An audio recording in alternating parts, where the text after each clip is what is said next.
तो आज कबीर जयंती के शुभ अवसर पर देखिए कितना बढ़िया अभी भंडारा बन रहा है। ये तो आत्मा का भोजन चल रहा है और उधर में शरीर का भोजन तैयार हो रहा है। दोनों भोजनों की जरूरत है नहीं। तो सदगुरु कबीर साहब एक ऐसे महापुरुष थे, उनके जन्म के बारे में तमाम तरह की भ्रांतियां हैं। कोई कहते हैं कि वो विधवा ब्राह्मणी से पैदा थे, कोई कहते हैं कि वो किसी कुंवारी कन्या से पैदा थे, पर ये कोई नहीं देख रहा था कि ये विधवा ब्राह्मणी इनको छोड़ गई है या कोई कुंवारी कन्या छोड़ गई है, कोई नहीं देख रहा था। इतना ही सच है कि वो नीरू और नीमा को लहर तालाब पर मिले थे एक बच्चा के रूप में खेलते हुए। और ये बात बताएं, कहीं कहीं हमारे यहाँ ये भी कहते हैं कि भैया कबीर साहब जी तो नामम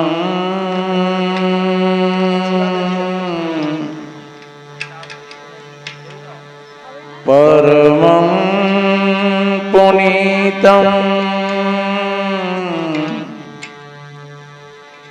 युगे युगे स्वामी हरंत दुख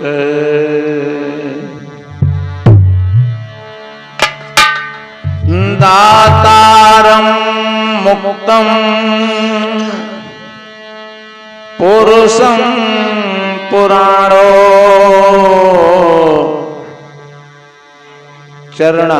चरणारविंदम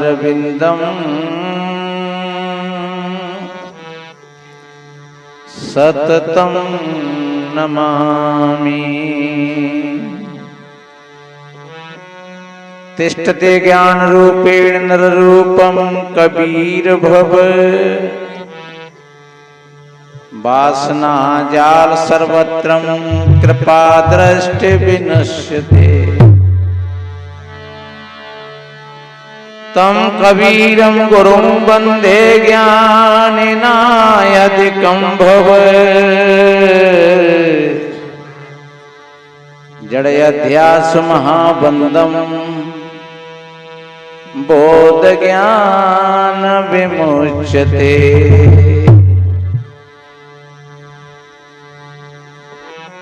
मंगलमय मंगल करण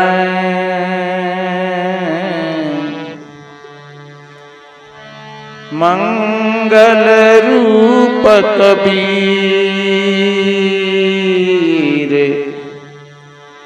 आन जगायो जीव को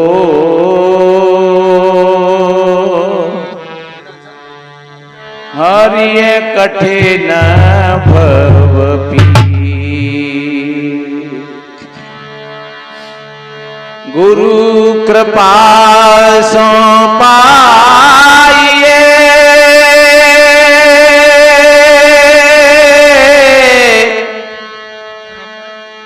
बुद्धि विमल विवेक तेने ताप शीघ्र ही मिटे। श्री गुरु चरणने कीटे तीन ताप शीघ्र ही मिटे।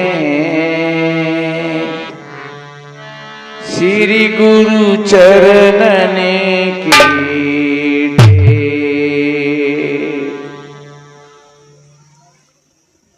विश्ववंदनीय संत सम्राट सदगुरु कबीर देव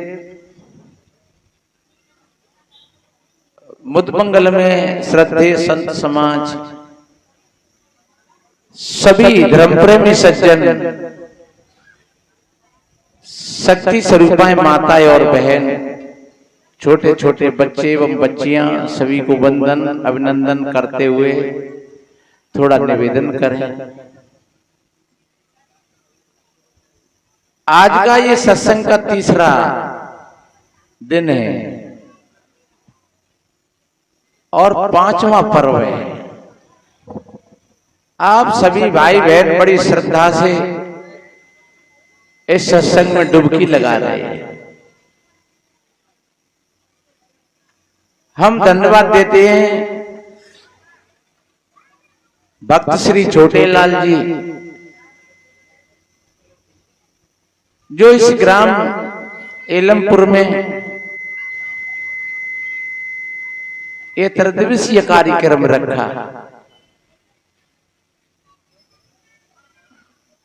उनके सहयोगी, उनका परिवार, उनके बेटा, उनकी बहुएं, उनकी धर्मपत्नी, उनके भाई बंद संतों की सेवा में बराबर जुटे हुए हैं। उनके साथी मित्र भक्त रावणबाद जी, जो सरसागंज में है, वो भी सेवा में बराबर यहां लगे हुए हैं। धन्यवाद। मित्र हो तो ऐसा हो, जहां कहीं थोड़ी सी परिस्थिति या किसी विषय पर अगर कमी आती है तो वो सामने आ जाता है फिर, और कंधा से कंधा लगा देता है। देखो, मित्र हो तो ऐसा हो, अन्यथा बिना मित्र के ठीक है। काफी मित्र ऐसे होते हैं कि मुंह पर तो बड़ी प्रशंसा करते हैं और पीछे बुराई करते हैं। मुंह आगे आदर करे, पीछे काढ़े गाल और तुलसी, ऐसे मित्र से मुड़ा दीजो बाल। मित्र वही होता है जो मित्र के साथ खड़ा रहे किसी भी परिस्थिति में। और वास्तव में ये इंसान एक सामाजिक प्राणी है, इसको समाज की आवश्यकता होती है। और धन्यवाद देते हैं हम, ये हमारे स्वामी जी विराजमान हैं। 3 दिन से मंदिर पर बड़ा अच्छा आनंद मिल रहा है, नहाने के धोने के लिए लेटरिन बाथरूम, और महाराज जी की बड़े प्यार से संतों को कोई ऐसा नहीं कि भैया उधर मन जाइयो, के उधर मन जाइयो, के ऐसो मत करियो, के वैसो मत करियो। 3 दिन से हमको ये पता नहीं लगा है, हमको ऐसे लगा है कि मानो हम अपने आश्रम में ही रह रहे हैं बिल्कुल। चाहे ऊपर सोए, नीचे सोए, कब्रा में जाएं, जहां पंखा वहां पंखा। धन्यवाद देते हैं ऐसे महापुरुषों के लिए, सच्चे अर्थों में। जहां कहीं मंदिर हो, आश्रम हो, फिर ऐसे संत महात्मा हो, तो वही फिर मंदिर और आश्रम सार्थक होते हैं। कहीं कहीं हमने देखा है इंसानों को देख करके, साधु महात्माओं को तो हम विशेष करके देखा है कि साधु महात्माओं को अगर साधु महात्मा दिख गए तो उनकी ईर्षा शुरू हो जाती है। और फिर हम लोग अगर कबीरपंथी को कोई नाम सुन लें तब तो फिर और भी मामला गड़बड़ हो जाता है। कोई कबीरपंथी, अरे भैया बताई रहो, जान दो। यहाँ भैया कोई व्यवस्था नहीं बन पाएगी। लेकिन वास्तव में ही जो संत होते हैं वो इन सारी बातों से ऊपर होते हैं। तो हम धन्यवाद देते हैं। और धन्यवाद क्या, ऐसे संत महापुरुषों के लिए तो जहां तक बाबा तुलसीदास जी ने श्री राम जी के मुख से कहलवाया है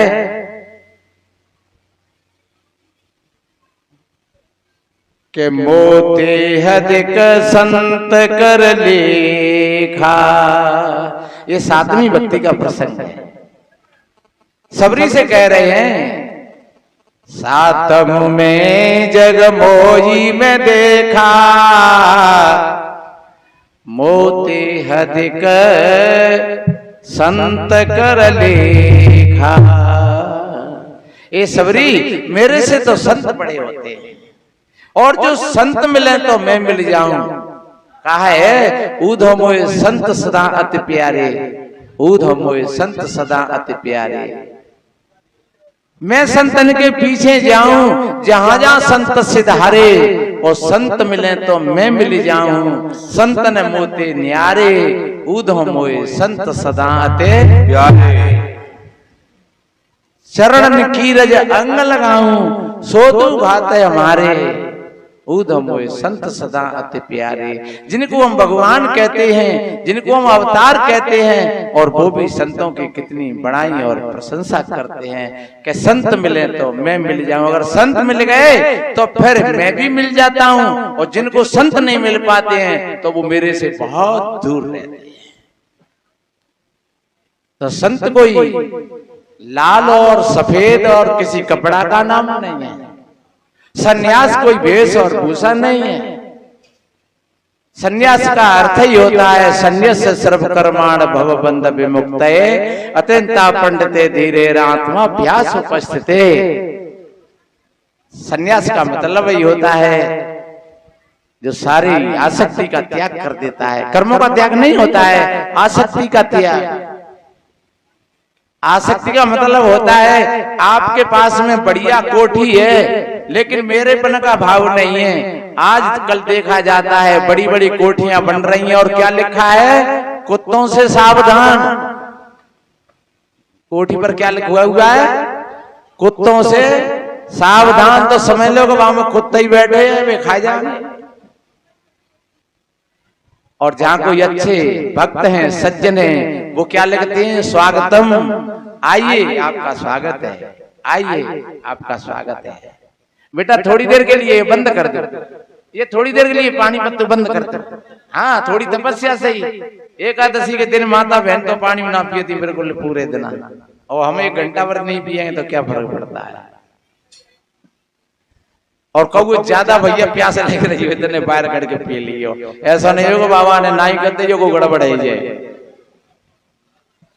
और वैसे सच्चे मन से जो बैठते हैं वो गड़बड़ होती नहीं है कभी। ये हमारे मन में अगर दुविधा होती है तभी कोई गड़बड़ होती है। तो मैंने बोला वास्तव में जहां तुमको बड़ी सी बड़ी कोठी मिली है, कार मिली है, लेकिन कोठी और कार में मेरेपन का भाव नहीं है। देखा मेरे से कोई बनवा ले मकान, मेरी सी कोई खरीद लावे गाड़ी, मेरी सी कोई कर ले शादी, तो समझ लो आपका अहंकार बोल रहा है, आप दूसरे को दबा रहे हैं। और भैया मेरा कुछ नहीं है। अगर आपकी कोठी सार्थक हो गई, अगर एक दिन उसमें संत निवास हो गया, तो एक दिन आपकी कोठी किसी गरीब के काम में आ गई तो आपकी कोठी सार्थक हो गई। एक दिन किसी मरीज के काम में आपकी गाड़ी आ गई तो आपकी गाड़ी सार्थक हो गई। आपका पैसा किसी गरीब के काम आ गया, थोड़ा सा आपका पैसा सार्थक हो गया। आपकी शरीर की शक्ति और किसी कमजोर व्यक्ति के काम में आ गई तो समझ लेना आपकी शक्ति सार्थक हो गई। आप सन्यासी हो, किसी चीज में मेरेपन का भाव नहीं है, किसी चीज में आप लिपायमान नहीं है, और सारी चीज हैं। अरे राजा जनक जैसे तो गद्दी पर बैठे हुए और फिर भी वो राजा थे और फिर भी त्यागी थे, महापुरुष थे, सन्यासी थे। तो सन्यासी का अर्थ कोई लाल और सफेद वस्त्रों से नहीं होता है। सन्यासी का अर्थ ही होता है कि वो कर्म को करते हुए भी और उन कर्मों में कोई आसक्ति नहीं है, फल की कोई इच्छा नहीं है। तो हम धन्यवाद देते हैं ऐसे महापुरुषों के लिए। आज कबीर जयंती का दिन है। आज पूरे देश और विदेशों में कबीर साहब जी की जयंती मनाई जा रही है, और हम भी मनाते थे। पाठशाला हमने आश्रम पर मनाई थी, लेकिन भैया छोटे लाल जी ने जब जोड़ दिया और कोई समय नहीं बचा था इधर उधर। कबीर जयंती के माध्यम से मैंने ये 3 दिन रखे थे धौलपुर के लिए। जब छोटे लाल जी ने ज्यादा जोड़ दिया तब फिर मैंने कहा तो चलो भैया हम आपके यहाँ कबीर जयंती मना लेंगे। तो आज कबीर जयंती के शुभ अवसर पर देखिए कितना बढ़िया अभी भंडारा बन रहा है। ये तो आत्मा का भोजन चल रहा है और उधर में शरीर का भोजन तैयार हो रहा है। दोनों भोजनों की जरूरत है नहीं। तो सदगुरु कबीर साहब एक ऐसे महापुरुष थे, उनके जन्म के बारे में तमाम तरह की भ्रांतियां हैं। कोई कहते हैं कि वो विधवा ब्राह्मणी से पैदा थे, कोई कहते हैं कि वो किसी कुंवारी कन्या से पैदा थे, पर ये कोई नहीं देख रहा था कि ये विधवा ब्राह्मणी इनको छोड़ गई है या कोई कुंवारी कन्या छोड़ गई है, कोई नहीं देख रहा था। इतना ही सच है कि वो नीरू और नीमा को लहर तालाब पर मिले थे एक बच्चा के रूप में खेलते हुए। और एक बात बताएं, कहीं कहीं हमारे यहाँ ये भी कहते हैं कि भैया कबीर साहब जी तो ऊपर से उतरे, ऊपर से एक किरण उतरी और वो कमल के फूल पर और बच्चा का रूप ले लिया। पर ये ध्यान रखो, कारण कार्य की ये व्यवस्था है। हमारे कबीरपंथी भाइयों ने सोची होगी कि जब राम खीर खाए के पैदा हुए तो हम कबीर साहब जी को कमल के फूल में से पैदा करते हैं, फिर हम क्यों छोटे पड़ेंगे। पर देखो, दो बात मुझे याद आई है। जब राम जी भोजन पा रहे थे, शादी हो गई, शादी के पश्चात जब भोजन पा रहे थे मंडप के नीचे, तब माताएं गारी गा रही, और वो कैसे गा रही थी, इसमें बड़ी सच्चाई छुपी है। अति उदार कर तू दीदार ये अवधपुरी की मामा सिया राम हरे। अति उदार कर तू दीदार ये अवधपुरी की मामा सिया राम हरे।